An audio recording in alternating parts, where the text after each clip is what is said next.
యెషయా గ్రంథం 1వ అధ్యాయం 2వ వచనం నుంచి చదువుకుందాం. యెహోవా మాట్లాడుచున్నాడు, ఆకాశమా ఆలకించుము, భూమి చెవియొగ్గుము. నేను పిల్లలను పెంచి గొప్పవారినిగా చేసితిని, వారు నా మీద తిరుగుబడి ఉన్నారు. ఎద్దు తన కామాంతునెరుగును, గాడిద సొంతవాని దొడ్డి తెలుసుకొను. ఇశ్రాయేలుకు తెలివి లేదు, నా జనులు యోచింపరు. పాపిష్టి జనమా, దోషభరితమైన ప్రజలారా, దుష్ట సంతానమా, చెరుపు చేయి పిల్లలారా, మీకు శ్రమ. వారు యెహోవాను విసర్జించి ఉన్నారు, ఇశ్రాయేలు యొక్క పరిశుద్ధ దేవుని దూషింతురు. ఆయన్ను విడిచి తొలగిపోయినారు. చాలండి.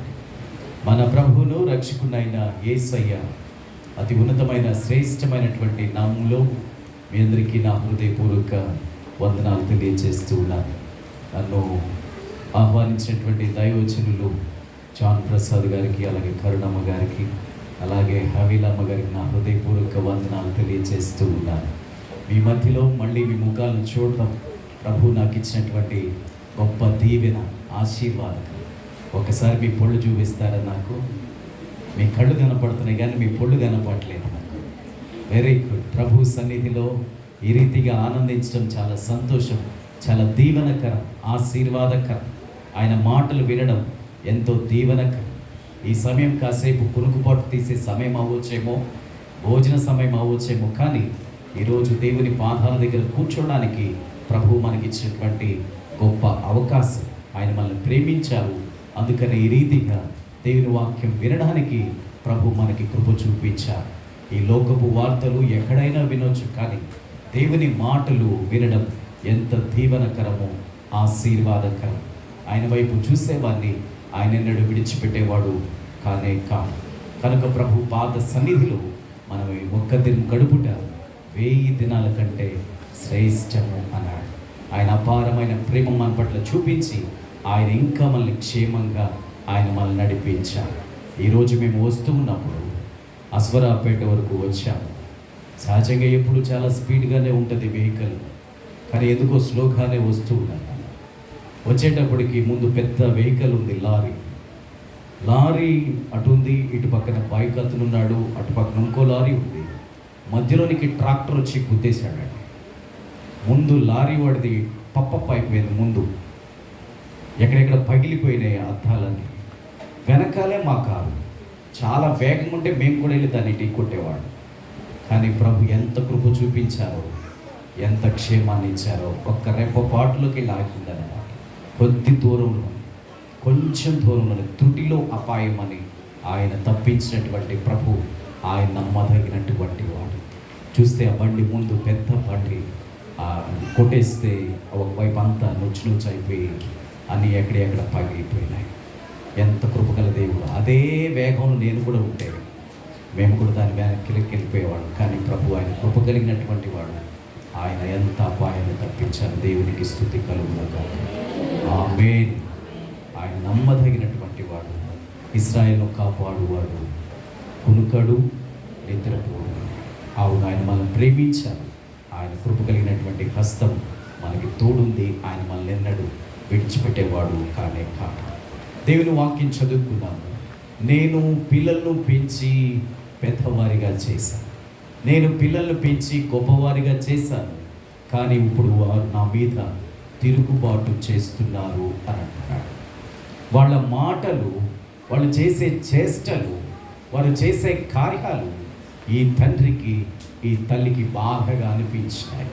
వాళ్ళు చేసేటువంటి పనులు చాలా వేదనగా అనిపించి ఈ మాటలు అంటున్నారు. నేను పెంచి పెద్ద చేశాను, కానీ వారు నా మీద తిరుగుబాటు చేస్తూ ఉన్నారు. పిల్లలకు ఉండేటువంటి స్వభావం ఏంటంటే తిరుగుబాటు స్వభావం. ఆ మనుషులు తిరుగుబాటు చేస్తారు. పెంచేది వాడు, ఏరి కోరి కూర్చి పెట్టేది వాడు, మారం చేసినా అసురుకోకుండా తినిపించేది వాడు, పెద్ద చేసేది వాడు, రెక్కలు చేలాగా చేసేది వాడు. చాలా కష్టపడతారు, నిద్రలేని రాత్రులు ఎన్నో గడుపుతారు. వాళ్ళకి ఏ అపాయం వచ్చినా, ఏ కష్టం వచ్చినా దిగులు చెందరు. కానీ పిల్లలకి ఏమైనా చిన్న జ్వరం వస్తే వణికిపోతారు, కంగారు పడిపోతారు, ఎంత బెంబేలెత్తిపోతారు. కానీ పిల్లలు పెరిగి పెద్దవాళ్ళ అయిన తర్వాత పెంచిన వాళ్ళనే వాళ్ళని ఏం చేస్తున్నారంటే తిరుగుబాటు చేస్తున్నప్పుడు ఆ తండ్రి పడే వేదన అంత కాదు, ఆ తల్లి పడేటువంటి వేదన అంత ఇంత కానే కాదు. కాబట్టి సమస్యలు అనేక రకాలుగా ఈరోజు పిల్లలు తల్లిదండ్రులకి కలుగ చేస్తున్నారు. తండ్రి నిన్న దుఃఖంతో వచ్చాడు, కన్నీళ్ళన్నీ వచ్చేస్తున్నాయి బయటికి. ఏంటి అంతగా ఏడుస్తున్నారు, ఏంటి అంత దుఃఖపడుతున్నారు అని అంటే ఆయన చెప్తూ ఉన్నాడు, ఆయన తన కుమార్తె గురించి చెప్తున్నాడు. అయ్యా నా కుమార్తె నా మాట వినట్లేదయ్యా, నా కుమార్తె నా మాట వినట్లేదు, ఏమేమో చేస్తోంది, ఎక్కడెక్కడో ఏంటో అంటుంది, ఎటేటో తిరిగి వస్తుంది, ఎక్కడికి వెళ్ళామంటే ఏం చెప్పట్లేదు. కానీ ఆ పిల్ల ఏమైపోతుందో అని నాకు బెంగగా ఉంది, బాధగా ఉంది, ఏం చేస్తుందో అర్థం కావట్లేదయ్యా. మంచి బిడ్డ, కానీ ఎందుకు ఇలాగా అయిపోయిందో నాకు అర్థం కావట్లేదు. చిన్నప్పుడు నేను ఏం చెప్పినా చేసేది, అలారు ముద్దుగా పెంచుకున్నానయ్యా. ఒక్కతే కూతురు, ఆ బిడ్డ బాగుపడాలని, ఆ మనసు మారాలని మీరు ఒక్కసారి ప్రార్థన చేయరా అని కన్నీటితో వేడుకుంటే ఆశ్చర్యం అనిపించింది. వారి హృదయం ఎంత బద్దలైపోతుందో అనిపిస్తుంది. ప్రభు మనల్ని పెంచి పెద్ద చేస్తున్నాడు, ప్రభు మనల్ని కాపాడుతున్నాడు, సంరక్షిస్తూ ఉన్నాడు. తిరిగి మనం ఆయనకి ఏమి ఇవ్వకపోయినా తిరుగుబాటు చేస్తుంటే ఆయనకి ఎంత కష్టంగా ఉంటుందో, ఎంత బాధగా ఉంటుందో. ఎవరితో పోలుస్తున్నాడంటే ఎద్దుతో పోలుస్తున్నాడు, గాడితో పోలుస్తున్నాడు. ఎద్దుకు తెలుస్తుంది కదా ఎంత తిరిగి వచ్చిన చివరికి అది ఎక్కడికి చేరుతుంది, యజమాని దగ్గరికి చేరుతుంది కదా. మేత ఎవరు పెడుతున్నారు, నీళ్ళు ఎవరు పెడుతున్నారు, గడ్డి ఎవరు వేస్తున్నారు, దాని సంరక్షణ ఎవరు చూస్తున్నారు, దాని ఆలనా పాలన ఎవరు చూస్తున్నారు, చివరికి అక్కడికి వచ్చేస్తుంది కదా. సాయంకాలం అయ్యేటప్పటికైనా ఎటు పచాలు చేసిన గాడిదైనా ఎటు తిరిగి వచ్చినా ఎక్కడికి వచ్చేస్తుంది, సొంత వాని దొడ్డి దగ్గరికి వచ్చేస్తుంది కదా. గాడిదలాగా తిరుగుతున్నావురా అంట.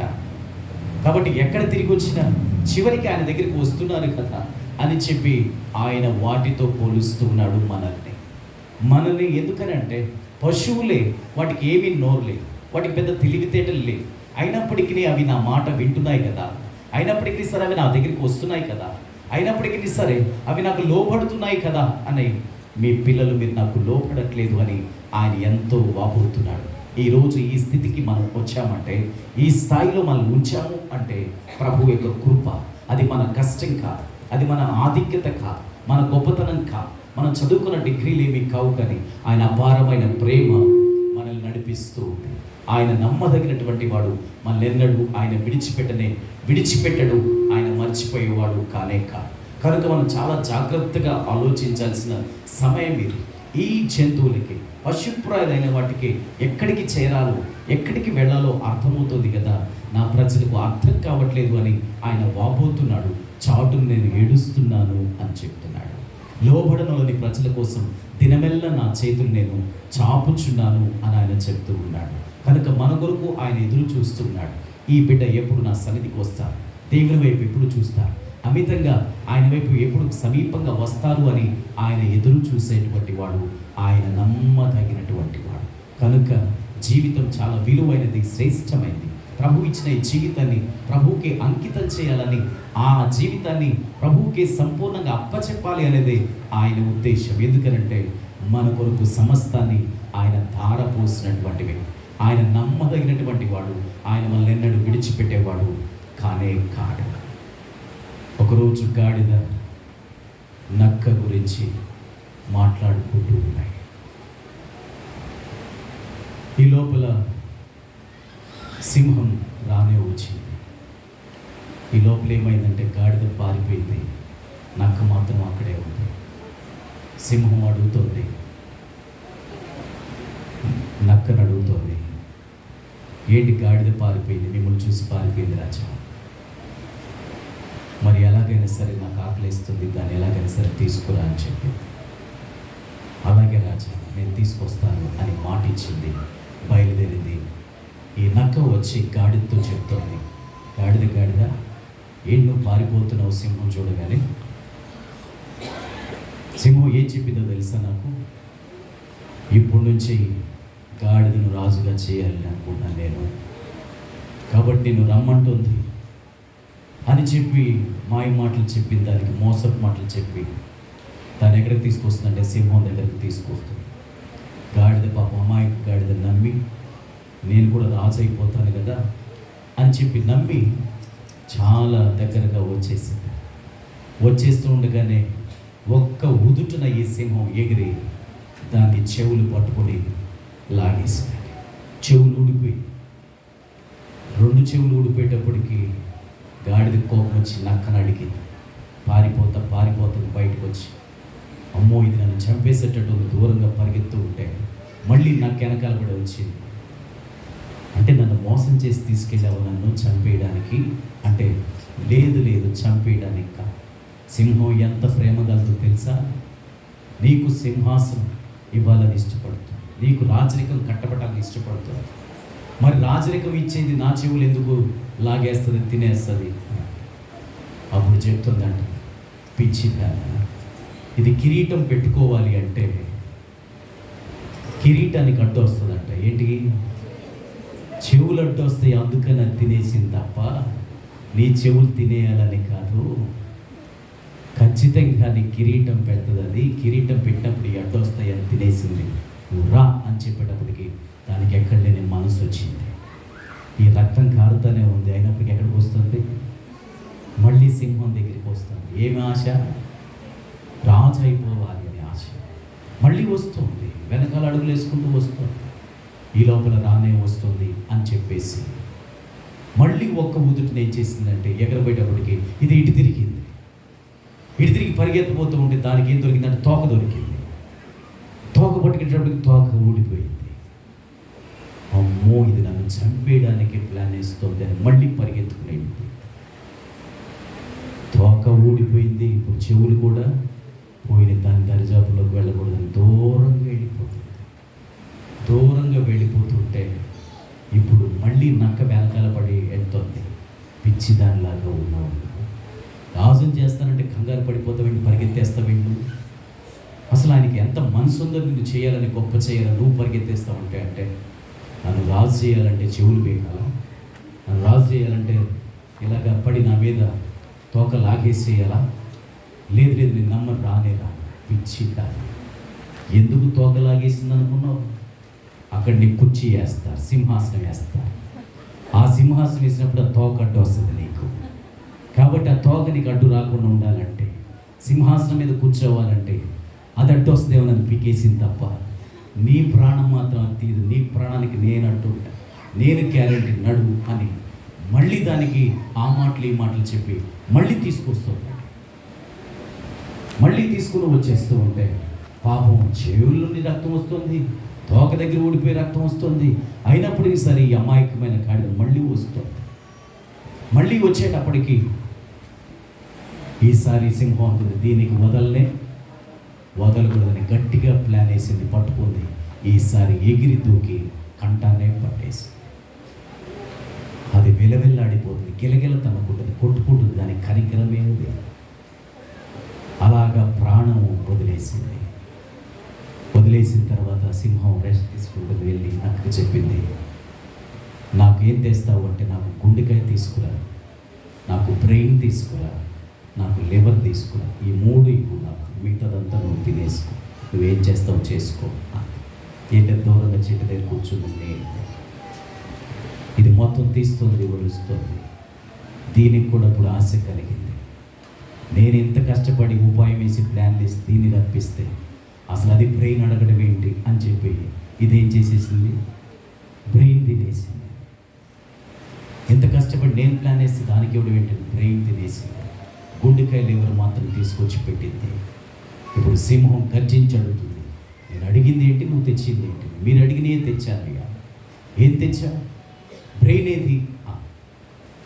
అసలు నేను అడిగింది అది కదా అంటే అప్పుడు చెప్తుంది, రాజా నేను చూసినప్పుడు ఈ 2 కనపడ్డాయి, దానికి బ్రెయిన్ లేదు రాజా. బ్రెయిన్ ఉంటే ఎందుకు వస్తుంది నీ దగ్గరికి? ఇన్నిసార్లు ఎందుకు వస్తుంది నీ దగ్గరికి? దానికి బ్రెయిన్ లేదు రాజా అని చెప్పి. చాలా పర్యాలు మనకి ఏముండదు లోపల కూర్చుండదు.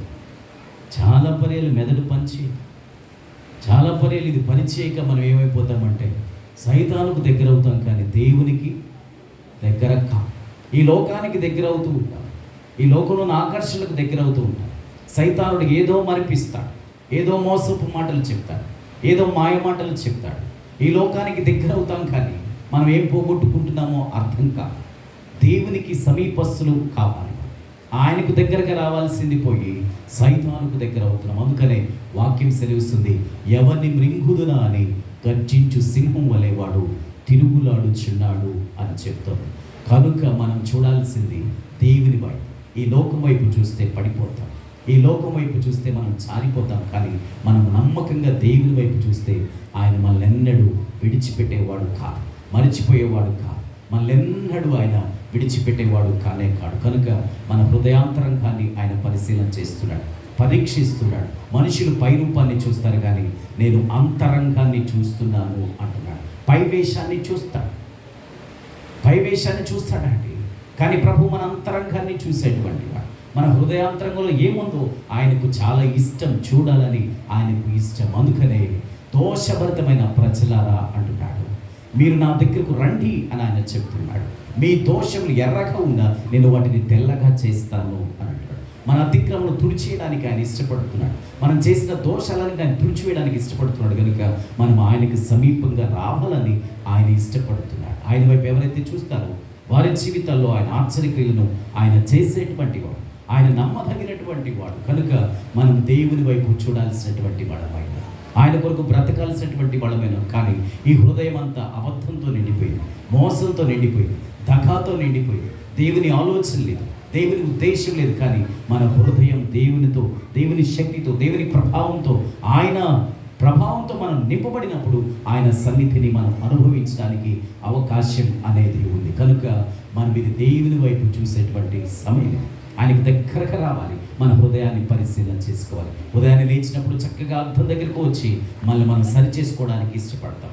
ఎక్కడ బాగాలేదు అక్కడ సరి చేసుకుంటాం. కానీ వాక్యం అనే అద్దం దగ్గరకు వచ్చి మన ఆత్మీయ అంతరంగాన్ని మనం పరిశీలన చేసుకోవాలి. నేను ఎక్కడైనా దేవునికి దూరస్తుడైపోతున్నానా, తప్పిపోతున్నానా, లోకంలో పడిపోతున్నానా, జారిపోతున్నాను, ఎన్ని వాక్యాలు విన్నా, ఎంతమంది వచ్చి చెప్పినా నా జీవితం నాదేనా, నాలో మార్పు ఉందా లేదా, గత సంవత్సరం నుంచి ఈ సంవత్సరంలోపు ఏ కొంచెమైనా మార్పు నాలో కలిగిందా, నా హృదయంలో ఏ కొద్దిగా శుద్ధి అయినా జరిగిందా, నా ప్రవర్తనలో, నా పద్ధతిలో, నా మాట తీరులో, నా ఓర్పులో, నా నేర్పులో, నా సహనంలో, నా ప్రార్థనా జీవితంలో నేనైనా కొంచెం నేర్చుకున్నానా అని మనము సంవత్సరాలు జరుగుతున్న కొలది మనం బేరీచు వేసుకున్నప్పుడు అప్పుడు మనం ముందుకు కొనసాగడానికి అవకాశం అనేది ఉంది. ప్రారంభంలో ఉన్న భక్తి రోజు రోజుకి సన్నగిలిపోతుంది. ప్రారంభంలో కొత్తగా రక్షణ పొందిన దినాల్లో, మారు మనసు పొందిన దినాల్లో, దేవునికి దగ్గరగా వచ్చినటువంటి దినాల్లో ఎప్పుడు అవకాశం దొరికితే అప్పుడు మోకరించేవాడు, ఎప్పుడు సమయం దొరికినప్పుడు వాక్యం చదువుకునేవాడు. కానీ రాను రాను ఏమైపోతుందంటే ఈ భక్తి సన్నగిల్లిపోతూ ఉంటాయి, రాను రాను ఇవి తగ్గిపోతూ ఉంటాయి. ఫస్ట్ పాలు పోసేవాడు ఎలాంటి పాలు పోస్తాడు? పాలు ఉంటాయండి మీ దగ్గర? మాకైతే పాకెట్ పాలు అండి, మీకేంటి ఫ్రెష్గా అప్పుడే తీస్తారు కదా. మాకు ఎప్పుడు పెట్టిస్తారో తెలియదు, అవి ఎప్పుడు ఫ్రిడ్జ్లో ఉంటాయో తెలియదు. కానీ మీకు చాలా ధన్యులు, మీరు చాలా శ్రేష్టమైన పాలు దొరుకుతాయి. పోసేటప్పుడు ఎలా పోస్తారు అంటే చాలా చిక్కగా పోస్తారు. భలే చెప్తున్నారా? ఎంతమంది గ్యాదలోనే అసలు మిమ్మల్ని పాలు అడగనండి, మీరు చెప్పండి. చిక్కగా పోస్తాడు. రాను రాను రాను రాను ఏమవుతాయంటే పాలసన అయిపోయి. భలే తెలుసండి మీకు.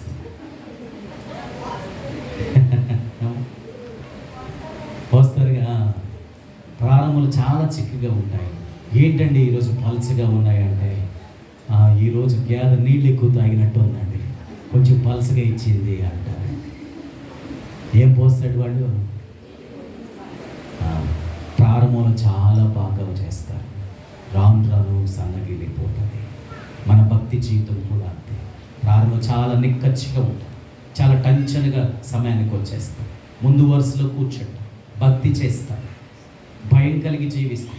దైవచనురాలంటే, దేవుని సేవకులంటే ఎంతో ప్రేమిస్తాం, మనకున్నదంతా ఇవ్వడానికి ఇష్టపడతాం, భక్తి మార్గంలో ముందుండడానికి ఇష్టపడతాం. నేనే ముందుకు వెళ్ళి చేపలు వేయాలనుకుంటాను, నేనే సరదా, నేనే చేయాలి, నేనే అన్నిటిని అరేంజ్ చేయాలనుకుంటాను. కానీ ఈ భక్తి మార్గంలో అలవాటు పడిన తర్వాత అది రోజు రోజుకి సన్నగిల్లిపోతూ ఉంటుంది. ఎవరొకళ్ళు వేస్తారు, ఎవరొకళ్ళు చేస్తారులే, అక్కడ చాలామంది ఉన్నారులే, నేనైనా వెళ్ళాలి ఏంటి అని అనుకుని భక్తిలో తగ్గిపోతాం, ఇచ్చే విషయంలో తగ్గిపోతాం. ఏమి ఇచ్చే విషయం? పాల ఏమి ఇవ్వాలండి? గేదెలు పాలు ఇస్తున్నాయి, చెట్లు ఫలాలు ఇస్తున్నాయి, విశ్వాసులు ఏమి ఇవ్వాలండి? ఏంటండి? దశంభాగం. అమ్మ బాగా చెప్తాను, వెరీ గుడ్. దశంభాగం అంటే ఎంతండి? 100 రూపాయలు, 10 రూపాయలు, బాగా తెలుసు, వెరీ గుడ్. ఒక ముసలావిడ ఉంటుందండి మా, ప్రతి నెల అడుగు దయగారు దశంభాగం అంటే ఎంత అండి అంటే తెలుసు, ఉట్టిది ఇవ్వటానికి ఇష్టం లేక ప్రతి నెల అడుగుద్ది అనమాట. ఎంతండి అయ్యగారు దశంభాగం అంటే? ఆవిడకి ఏం లేదు, ఇవ్వాలని ఇష్టం లేదు. ఇవ్వాలని మనసుంటే ఎంతైనా ఇవ్వచ్చు. దేవుడు అంటున్నాడు, నీ శక్తి కొలది ఇది ఇవ్వచ్చు అంటున్నాడు. దేవుడిని ఆశీర్వదించిన కొలది ఇవ్వచ్చు అంటున్నాడు, నీ వర్ధిన కొలది ఇవ్వచ్చు అంటున్నాడు. ప్రభు మనల్ని పెంచిన కొలది, పెద్ద చేసిన కొలది కృతజ్ఞత ఆయన పట్ల చూపించబద్ధులమై ఉన్నాం. కనుక ఈ భక్తి సన్నగిలిపోవడానికి వీలేదు. ప్రభువుకి మనం నమ్మకంగా నడవాలి. సంవత్సరాలు దొరుకున్నది మన భక్తి పెరగాలే తప్ప తరిగిపోకూడదు. మన విశ్వాసం పెరగాలే తప్ప తరిగిపోకూడదు. దేవునితో, దైవజనుతో ఆత్మీయ సంబంధం పెరగాలే తప్ప సన్నగిల్లిపోకూడదు. ఈ ఆత్మీయ యాత్రలో అనేక శోధనలు ఉంటాయి, అనేక కష్టాలు ఉంటాయి, అనేక ఇబ్బందులు ఉంటాయి. ఇవ్వాలనిపిస్తుంది కానీ మనకే ఆర్థిక ఇబ్బందులు ఉంటాయి. చాలా చేయాలనిపిస్తుంది, మనమే చాలా సుడిగుండాల్లో ఉంటాం, చాలా కష్ట నష్టాల్లో ఇబ్బందులు కూడా ఉంటాం. కానీ ప్రభు నమ్మదగినటువంటి వాడు. మనం ఏది చేసినప్పటికీ అది ప్రతిదీ ఆయన విలువైనదిగా ఎంచేటువంటి వాడు. మనం చేసే ప్రతి చిన్న పనిని ఆయన గమనిస్తున్నాడు. ప్రతి దాన్ని బట్టి ఆయన దగ్గర మనం జీతం అందుకోబోతున్నాం. ఈరోజు మనం ఏది విత్తుతున్నామో అది ఖచ్చితంగా ఒకరోజు కోసుకుంటాము. ప్రభు ఎవరిని ఉట్టి చేతులతో ఆయన పంపించేవాడు కానే కాదు. ఈరోజు ఏ ఆశతో ఇక్కడ కూర్చున్నారు, ఏ పరిస్థితులకు వచ్చి కూర్చున్నారు, కానీ ప్రభు నమ్మదగినటువంటి వాడు. ప్రతి వాని ఆశను ఆయన తీర్చగలిగినటువంటి వాడు, సమర్థుడు, ఆయన శక్తిమంతుడు. ఆయన మనల్ని ఎన్నడూ విడిచిపెట్టేవాడు కానే కాదు. ఆయన కృప కలిగినటువంటి వాడు. ఆయన సమాధానాన్ని, నెమ్మదిని, ప్రశాంతతను ఆయన కలుగజేసేవాడు. కీడు రాకుండా ఆపగలిగినటువంటి వాడు, తన చేతిని చాపగలిగినటువంటి వాడు, సముద్రంలో ఆయన నేలను చూపించగలిగినటువంటి వాడు, ఆయన గాలిని గద్దిస్తే నిమ్మడమై చేసినటువంటి వాడు. మన జీవితంలో కూడా గొప్ప కార్యాలను, ఆశ్చర్యక్రియలను ఆయన చేయగలిగిన సమర్థుడు, శక్తిమంతుడు. ఎప్పుడంటే ఆయనతో నమ్మకంగా అడుగులు వేశాడు, ఆయనతో కలిసి నడిచినప్పుడు అది ఎంతో దీవెనకరం, ఆశీర్వాదకరం.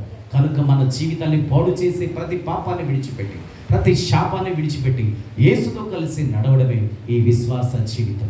ఎన్ని ఆటంకాలు వచ్చినా, ఎన్ని అడ్డుబండ్లు వచ్చినా, ఎన్ని సమస్యలు కూడా మనం ఉన్నప్పటికీ ప్రభు పక్షాన మనం నిలబడడమే మనకి కావాల్సింది. ఆయన మనం ఎంత లోతుగా ఉన్నామో లేదు అని ఆయన ప్రతి శ్రమ కూడా మనల్ని నడిపిస్తూ ఉంటాడు. మనల్నెన్నడూ ఆయన విడిచిపెట్టాడు. ఒక గుంజ కానీ, ఒక పోల్ కానీ పాతుతాము. పాతిన తర్వాత ఏం చేస్తామంటే అది గట్టిగా ఉందో లేదో అని ఏం చూస్తారండి? ఊపి, పాతింది మనమే కానీ పాతిన తర్వాత ఏం చూస్తాం? ఊపుతాం. కొన్ని పర్యాయాలు ప్రభు మనల్ని ఊపుతూ ఉంటాడు, శ్రమలు కూడా నడిపిస్తూ ఉంటాడు, కష్టాలు కూడా నడిపిస్తుంటాడు, ఇబ్బందులు కూడా నడిపిస్తూ ఉంటాడు, ఎన్నో కన్నీళ్లు కూడా నడిపిస్తుంటాడు. కానీ ప్రభు నమ్మదగినటువంటి వాడు, నిన్నెన్నడూ విడిచిపెట్టేవాడు కాదు.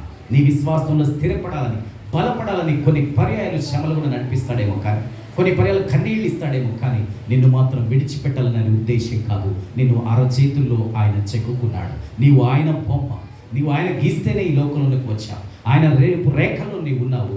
ఆయన ఒంటి చేతితో వదిలేసేవాడు కాదు. తల్లి గర్భంలో పిండంగా రూపొందక మునిపే నా కళ్ళు నిన్ను చూచినవి అని ఆయన చెప్తూ ఉన్నాడు. మనకు ఏం కావాలో ఆయనకు నాకు ముందుగానే తెలుసు అంటున్నాడు. మీ ప్రతి అక్కర ఎరిగినటువంటి వాడు అంటున్నాడు, నేను మిమ్మల్ని అనాథలుగా విడిచిపెట్టను, సదాకాలం మీతో ఉండువాడును అని అంటున్నాడు. ప్రతి విషయంలో కూడా అద్భుతాలను, ఆశ్చర్యక్రియలను ఆయన చేయగలిగినటువంటి వాడు, నమ్మదగినటువంటి వాడు. తల్లి కన్నీటితో చెప్తుంది, వచ్చి బాధపడుతుంది. అత్తకు కోడలకు కొంచెం కష్టం అనిపించింది. మాట పెరిగితే అత్తాన్ని అంట మీ ఇంటికి వెళ్ళిపోవాలి. ఎవరింటికి? ఎక్కడికి? పుట్టింటికంటే చాలా హ్యాపీ కదా, ఏదో గొడవలే, ముందు అక్కడ పోతున్నాం అనుకుంటారు.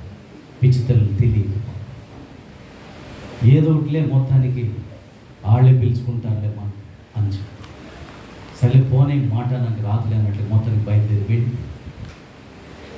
వెళ్ళిపోయిన కొన్ని రోజులకి వాళ్ళ అమ్మ అందంట, అమ్మాయి నువ్వు మీ ఇంటికి ఎప్పుడు వెళ్తావు అమ్మాయి?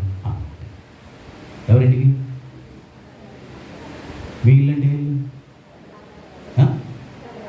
అంత మీ ఇంటికి ఎప్పుడు వెళ్తావు అమ్మాయి అన్నట్టు. అప్పుడు ఏడుపు వచ్చిందంట. అక్కడికి వెళ్తేనేమో మీ ఇంటికి ఇల్లు అంటది ఎవరు? అత్తగారు. ఇక్కడ అమ్మగారి ఇంటికి వెళ్తేనేమో అమ్మగారు మీ ఇంటికి ఇల్లు అంటది. అసలు అన్నది అసలు ఏ ఇల్లు అన్నది, అసలు ఎక్కడికి పోగలను నేను అంటుంది. ఎంత కన్నీళ్ళు పెట్టుకుంటారు. నిజంగా కొంతమంది తల్లులకు ఏ ఇల్లు కూడా తెలియదు, ఎన్ని కష్టాలు తెలియదు, ఎన్ని బాధలు తెలియదు, ఎన్ని ఇబ్బందులు తెలియదు, ఎన్ని వేదనలు ఉంటాయో తెలియదు, ఎన్ని రకాల ఇబ్బందులు ఉంటాయో తెలియదు. కానీ జీవితాన్ని ఎన్ని కష్టాలు వచ్చినా నెట్టుకొస్తున్నారే, ఎన్ని శ్రమలు వచ్చినా రోజుకొచ్చేస్తున్నారే. ఎంత దేవుని కృపో, ఎంత దేవుని క్షేమం. ఆయన ఎంత నమ్మదగినటువంటి వాడు. మనెన్నడూ ఆయన విడిచిపెట్టేవాడు కానీ కాదు. ఎవరు త్రోసివేసినా ఆయన విడిచిపెట్టేవాడు కాదు. ఎవరు నీకు కన్నీళ్లు మిగిల్చినా ఆయన మాత్రం నిన్ను హత్తుకునేటువంటి వాడు. ఆయన నిన్నడు మర్చిపోయేవాడు కానే కాదు. ఆయన సమాధానం అనుగ్రహించేవాడు, ఆయన నెమ్మదినిచ్చేటువంటి వాడు, ఆయన కృప కలిగినటువంటి వాడు. సమయం అయిపోయిందా? ఆయన నమ్మదగినటువంటి వాడు, ఆయన కృప కలిగినటువంటి వాడు, మనెన్నడూ విడిచిపెట్టేవాడు కానే కాడు. ఆయన మన పరిస్థితిని ఎరిగినటువంటి వాడు, కృప కలిగినటువంటి వాడు. ఆయన మనం ప్రేమిస్తున్నాడు, కానీ మనమే ఆయనకి దూరం అయిపోతున్నాం. మనమే ఆయనకి దూరం అయిపోతున్నాం. ఇది మన ఇల్లు, దేవుని ఆలయం. కన్నీళ్ళు వచ్చినప్పుడు, కష్టం వచ్చినప్పుడు, ఇబ్బంది వచ్చినప్పుడు మనం ఎక్కడైనా చెప్పుకోగలిగే స్థలం ఉంది అని అంటే, నీ సమస్య, నీ చిక్కు, నీ బాధ చెప్పుకోగలిగిన స్థలం ఏదైనా ఉందంటే దేవుని ఆలయ ప్రాంగణం. నీ వ్యధను, నీ కన్నీటిని చూస్తున్న స్థలం ఇది. ఆయన అంటున్నాడు, నీ కన్నీళ్ళు నేను కవిల్లో దాచిపెట్టాను, నేను విడిచిపెట్టేవాడిని కానే కాను అంటున్నాడు. కానీ మనం ఆయనకు దూరస్తులం అయిపోతున్నాం. ఆయనకి సమీపస్తులుగా రావాలని ఆయన ఇష్టపడుతూ ఉన్నాడు. ఆయనకి దూరం అయిపోతున్నటువంటి మనల్ని దగ్గరగా రావాలని ఆయన కోరుకుంటున్నాడు. ఆయన నమ్మదగినటువంటి వాడు. 3 మేకల కథ చెప్తాను మీకు. 3 కోతుల కథ తెలిసి ఉంటుంది, కానీ 3 మేకల కథ చెప్తాను. ఒకరోజు జరిగినటువంటి సంఘటన ఏంటంటే, తండ్రి పెద్దోడిని దీవించడానికి ఏదైనా మంచి మాంసం చేసి తీసుకురారా అన్నాడు. ఆ మాట తల్లి విని, పెద్దోడి కంటే చిన్నోడు ఆశ్రయించబడితే బాగుంటుందని చెప్పి పిల్లోడిని పిలిచి అంటది. పిల్లోడిని పిలిచి చెప్తుంది, అరే నువ్వు వెళ్ళి మేక పిల్లని తీసుకురా, దాన్ని వధించి నేను రెడీ చేస్తాను మంచి భోజనం, మీ నాన్నకు దాన్ని వడ్డించి పెడితే ఆయన నువ్వు ఆశీర్వదిస్తాడు, ఆ ఆశీర్వాదం తెచ్చుకో అని అంటే, పిల్లోడు అంటాడు, అమ్మ నేను వెళ్ళను, నాన్న నేను మోసం చేయలేదు. ఆయన నా స్వరం గుర్తుపట్టేస్తాడు. కళ్ళు కనపడవేమో ఆయనకి, కానీ నా స్వరం ఏంటో తెలుసు. నేను ఒకవేళ దొరికిపోతే ఆశీర్వాదం రాబోయే శాపం వచ్చేస్తుందేమో, నేను వెళ్ళనమ్మా పని చేయనట్టు. రే ఆ శాపం ఏదో నా మీదకి వస్తుంది, ఆ కీడేదో నా మీదకి వస్తుంది, నువ్వు వెళ్ళు ఆశీర్వాదం తెచ్చుకో అని వాడికి చెప్పి పురమాయించిన తర్వాత మొత్తానికి వెళ్ళడానికి సిద్ధపడ్డాడు. అమ్మ అన్నీ బాగానే ఉన్నాయి, కానీ నన్ను పట్టుకుంటే వాడి చర్మమేమో అంత రోమాలు ఉంటాయి, వెంట్రుకలు ఉంటాయి, నా చర్మం స్మూత్గా ఉంటుంది కమ్మా, పట్టేస్తాడేమో. లేదురా అంది. అక్కడ మేక పిల్ల చర్మం ఉంటే ఏం చేసిందంటే, వీడికి కప్పేసింది, చేతులు కప్పేసింది, మెడ కప్పేసింది, అంత కప్పేసి చక్కగా రెడీ చేసింది. మీ పిల్లల్ని ఎంత బాగా రెడీ చేస్తారో స్కూల్కి వెళ్ళేటప్పుడు.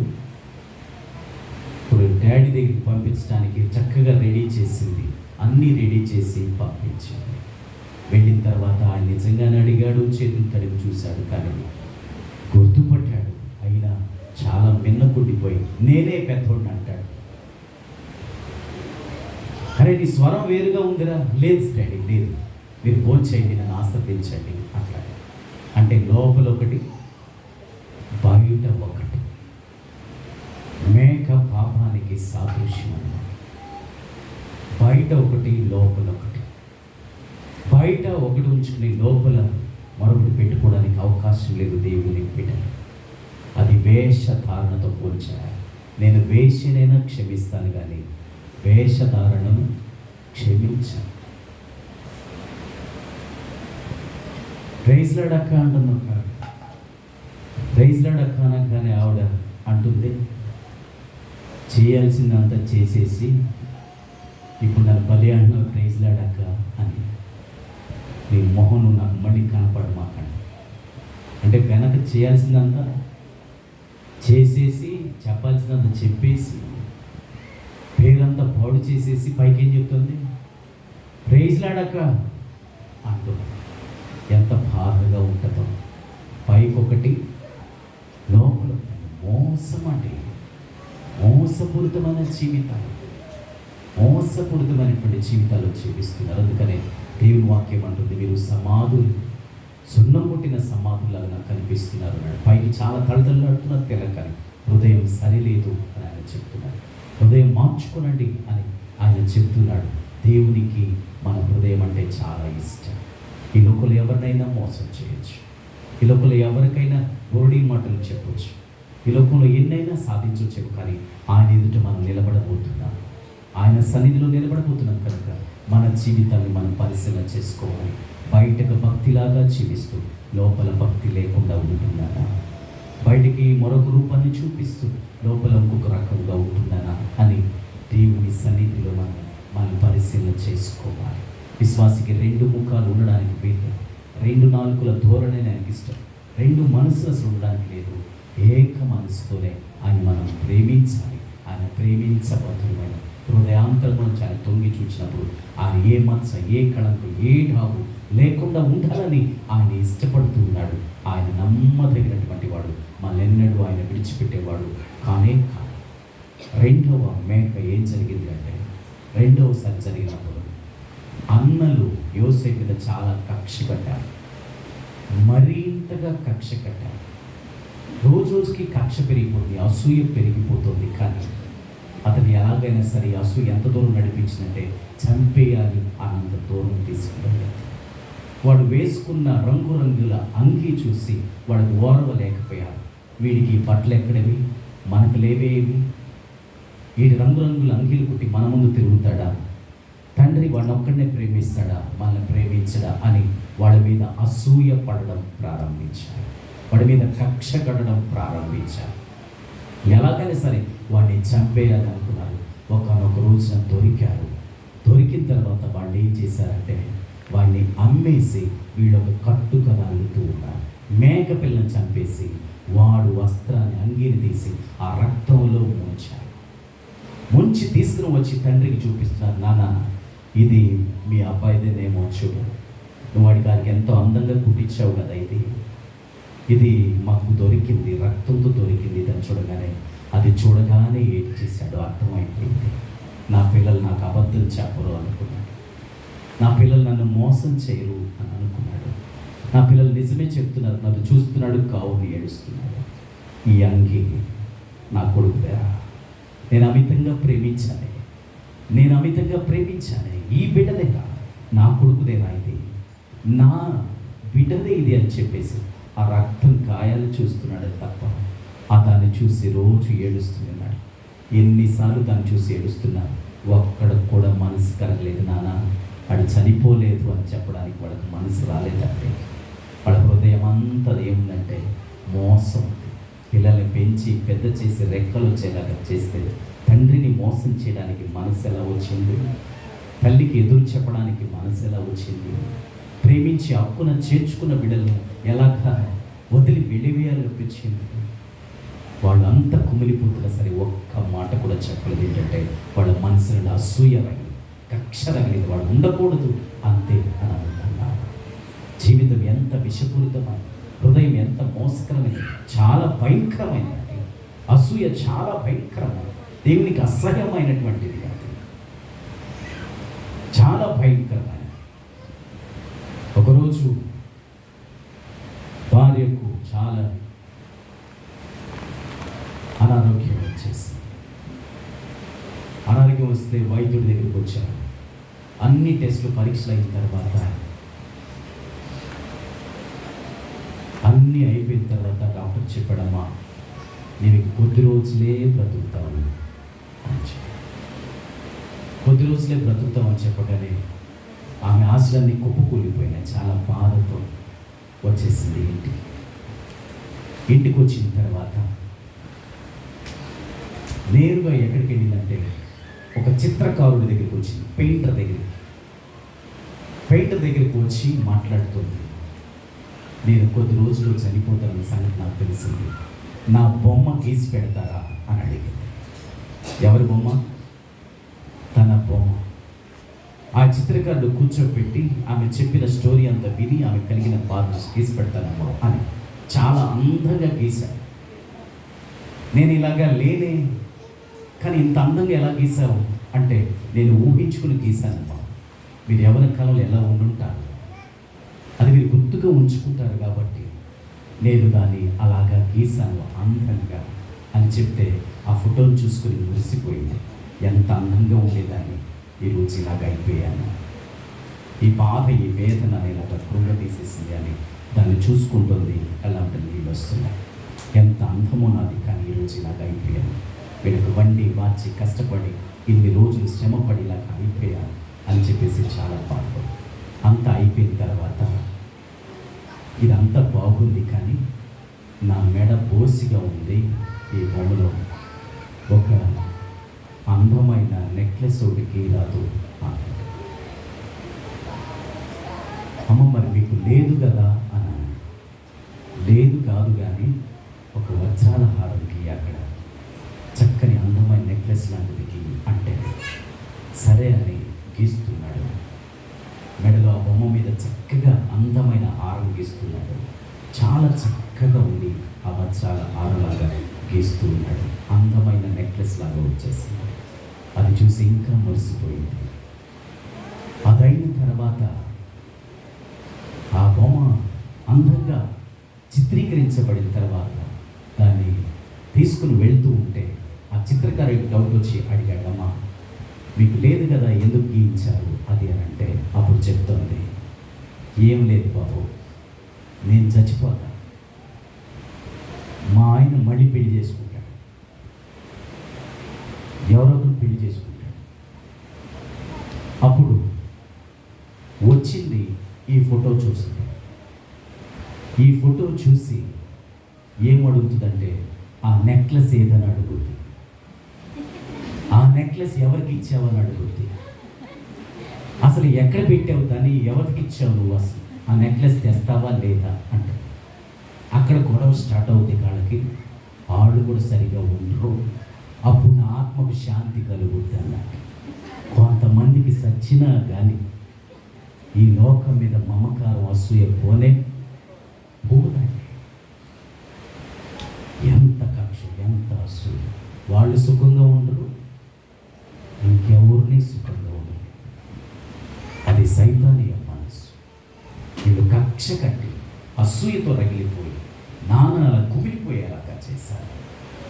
కుమిలిపోయి ఏడ్చేలాగా చేశారు. కానీ ప్రభు నమ్మదగినటువంటి వాడు, ఆయన విడిచిపెట్టేవాడు కానీ కాడు.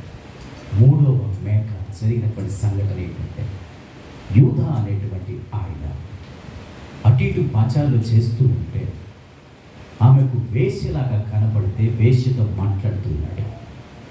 ఈరోజు వస్తావా నాతో అని అడిగితే ఆమె అడిగింది, నేను నీతో వస్తా కానీ నువ్వు నాకేమిస్తావు అని. ఏమిస్తాను అని అంటే నా బంగారం ఉంగరం ఇస్తాను, నా మేక పిల్లని ఇస్తాను, ఒక దారం కూడా ఇస్తాను అని చెప్తే సరే ఇవ్వు అని అది కుదువు పెట్టించు. అవి తీసుకుని అతనితో పోయి అంత అయిపోయింది, జరిగిపోయింది, వెళ్ళిపోయింది. ఒకరోజు ఏమని అతనికి సంగతి వినపడిందంటే తన కోడలు గర్భవతి అయింది అనే సంగతి వినపడింది.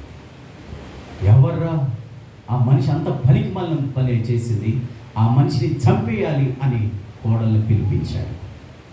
పిలిపిస్తే ఎవరో నాకు తెలియదు కానీ ఇవి నాకు ఇచ్చారు అని ఆ ఆనవాళ్ళన్నీ ముందు పెట్టింది. ఆ మేకపిల్ల, ఆ దారం అవన్నీ తీసుకొచ్చి ముందు పెడితే ఇతనికి అర్థమైంది, నేనే చేసింది దోషం. ఆ మనిషినేమో చంపేయాలంటున్నాడు దోషం చేసిందని, ఈ మనిషి ఏమో పెద్ద మనిషిలాగా తీర్పు తీస్తున్నాడు. అప్పటికి ఆడవాళ్ళ మీద వివక్ష, ఇప్పటికీ అదే వివక్ష. వాళ్ళు ఏదైనా చేయొచ్చు, చలామణి కావచ్చు అనుకుంటారు. కానీ ఎంత నలిగిపోతూ ఉంటారు, ఎదుటి వాళ్ళ మీద తోసేస్తూ ఉంటారు ప్రకృతి. ఇది ఒక భయంకరమైనటువంటి పాపం. ఈ పాపాన్ని కూడా మనం విడిచిపెట్టాలి. దేవునికి అసహ్యమైనది ఏదైనా కావచ్చు, అది వేషధారణ కావచ్చు, మోసం కావచ్చు, అసూయ కావచ్చు, కక్ష కావచ్చు, కుట్ర కావచ్చు, వ్యభిచారం కావచ్చు. దేవునికి ఇష్టం లేదు ఏదైనా సరే దాన్ని విడిచిపెడితేనే మనము ఆయన సన్నిధిలో నిందారహితులుగా ఎదుట నిలబడతాం. కనుక మన ఆలోచన, మన పద్ధతి అంతా దేవునికి నమ్మకంగా ఉన్నప్పుడు ఆయన మనల్ని చేర్చుకోగలడు. ఎందుకంటే ఆయన మనం పక్కన పెట్టుకోవడానికి ఆయన ఇష్టపడుతున్నాడు.